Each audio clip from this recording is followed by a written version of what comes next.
2025 ഫെബ്രുവരി 1 കേന്ദ്ര ധനമന്ത്രി നിർമ്മല സീതാരാമൻ കേന്ദ്ര ബജറ്റ് പാർലമെന്റിൽ അവതരിപ്പിക്കും.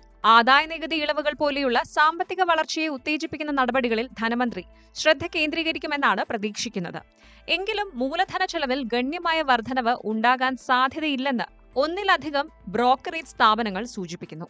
2024 ജൂലൈ 23 സർക്കാരിന്റെ അവസാന ബജറ്റ് പ്രഖ്യാപനത്തിന് ശേഷം ഇന്ത്യയുടെ ബെഞ്ച്മാർക്ക് ഇൻഡെക്സുകൾ 7% ഇടിഞ്ഞു.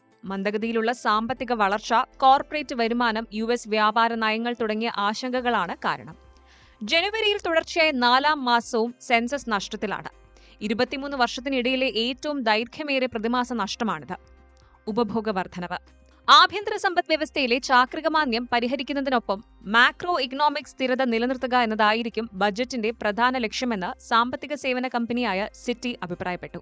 ഗ്രാമീണ വരുമാനം വർദ്ധിപ്പിക്കാൻ ലക്ഷ്യമിട്ടുള്ള സർക്കാർ പദ്ധതികൾക്കുള്ള ഉയർന്ന വിഹിതത്തിൽ നിന്നും ആദായ നികുതി ഇളവ് പരിധി വർദ്ധിപ്പിക്കുന്നതിൽ നിന്നും നേട്ടമുണ്ടാക്കാൻ കഴിയുമെന്ന പ്രതീക്ഷയിലാണ് ഉപഭോക്തൃ കാർഷിക മേഖലകളുമായി ബന്ധപ്പെട്ട പ്രധാനപ്പെട്ട സ്ഥാപനങ്ങളെന്ന് ഫിലിപ്പ് ക്യാപിറ്റൽ അഭിപ്രായപ്പെട്ടു. വളം, ഇൻഷുറൻസ്, ആരോഗ്യ മേഖലകൾ ഉയർന്ന വള സബ്സിഡിയിൽ നിന്ന് നേട്ടമുണ്ടാക്കും. സർക്കാരിന്റെ ഉടമസ്ഥതയിലുള്ള ഇൻഷുറൻസ് സ്ഥാപനങ്ങൾക്ക് ഫണ്ട് നൽകൽ, ലൈഫ് ആരോഗ്യ ഇൻഷുറൻസുകൾക്ക് നികുതി നിരക്ക് കുറയ്ക്കൽ എന്നിവയിൽ നിന്നും അവർ നേട്ടമുണ്ടാക്കുമെന്നും ഫിലിപ്പ് ക്യാപിറ്റൽ പറയുന്നു.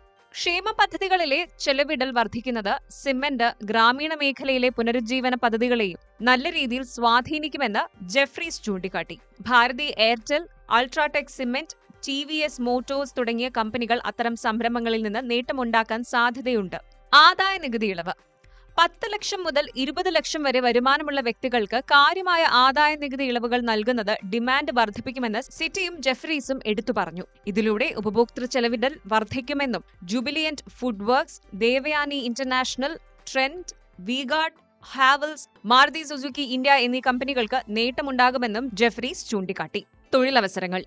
തൊഴിലവസരങ്ങൾ സൃഷ്ടിക്കുന്നതിൽ ബജറ്റ് ശ്രദ്ധ കേന്ദ്രീകരിക്കുമെന്ന് ആക്സിസ് സെക്യൂരിറ്റീസ് പറയുന്നു. ഇതിനു പുറമെ കൂടുതൽ തൊഴിലവസരങ്ങൾ സൃഷ്ടിക്കുന്ന മേഖലകളെ പിന്തുണയ്ക്കുമെന്നും ഇതിൽ നിന്ന് അടിസ്ഥാന സൗകര്യ വികസന മേഖലകളെയും ഉപഭോക്തൃ കേന്ദ്രീകൃത സ്ഥാപനങ്ങൾക്കും നേട്ടമുണ്ടാകുമെന്നും അവർ പറഞ്ഞു. തൊഴിലവസരങ്ങൾ സൃഷ്ടിക്കുന്നതിൽ കൂടുതൽ ശ്രദ്ധ കേന്ദ്രീകരിക്കുന്നത് ഉൽപാദനം, നിർമ്മാണം, ടെക്സ്റ്റൈൽസ് തുടങ്ങിയ മേഖലകളെ പോസിറ്റീവായി സ്വാധീനിക്കുമെന്നും ബ്രോക്കറേജുകൾ അഭിപ്രായപ്പെട്ടു. ഇലക്ട്രോണിക്സ് ഉപകരണ നിർമ്മാതാക്കൾക്കുള്ള PLI boost.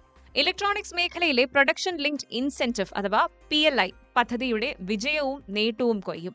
Syrma SGS, കെയ്ൻസ്ടെക്, ആംപർ enterprises തുടങ്ങിയ കമ്പനികൾ ഇതിൽ പ്രധാന ഗുണഭോക്താക്കളാകും. 2026 സാമ്പത്തിക വർഷത്തിൽ മൂലധന ചെലവിൽ 10% വളർച്ച സർക്കാർ പ്രതീക്ഷിക്കുന്നുണ്ടാകുമെന്ന് ഒന്നിലധികം ബ്രോക്കറേജുകൾ പറയുന്നു.